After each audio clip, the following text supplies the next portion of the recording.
ফুলকপি দিয়ে যদি এমন একটা রেসিপি বানানো যায় তাহলে কিরকম হয় বলুন তো। এত সুস্বাদু অসাধারণ রেসিপি ফুলকপি দিয়ে যে বানানো যায় আপনারা না খেলে বিশ্বাস করতে পারবেন না। বাড়িতে কোনো গেস্ট এলে তাকে যদি এই রেসিপিটা বানিয়ে খাওয়ানো যায় সে বুঝতেই পারবে না যে এটা ফুলকপি দিয়ে তৈরি।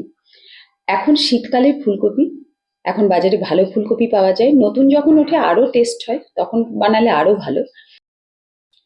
তো প্রথমে ফুলকপিটা এইভাবে ঠিক আমি যেমন দেখাচ্ছি পুরো ডাঁটা কেটে ফুলটা, মাথার যে ফুলটা আছে সাদা সাদা, সেই ফুলটা নিতে হবে, দিয়ে ছোট ছোট টুকরো করে কেটে নিতে হবে, আমি যেভাবে কেটেছি এইভাবে। এবার গ্যাসে একটা পাত্র বসিয়ে জল ফুটিয়ে নিতে হবে।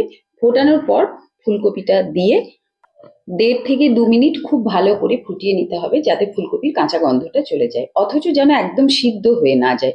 তারপর একটা ছাঁকনিতে ছেঁকে নিতে হবে ভালো করে জলটা। এবার কড়াইয়ে ঘি দিতে হবে, পরিমাণ মতো ঘি দিয়ে 2টো এলাচ আমি দিয়েছি ফোড়ন হিসাবে।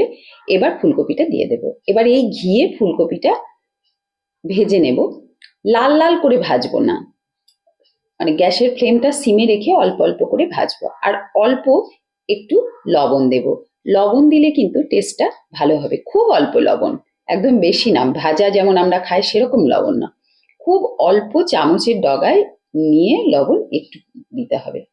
তারপর ফুটিয়ে ঘন করে রাখা দুধ এর মধ্যে ঢেলে দিতে হবে।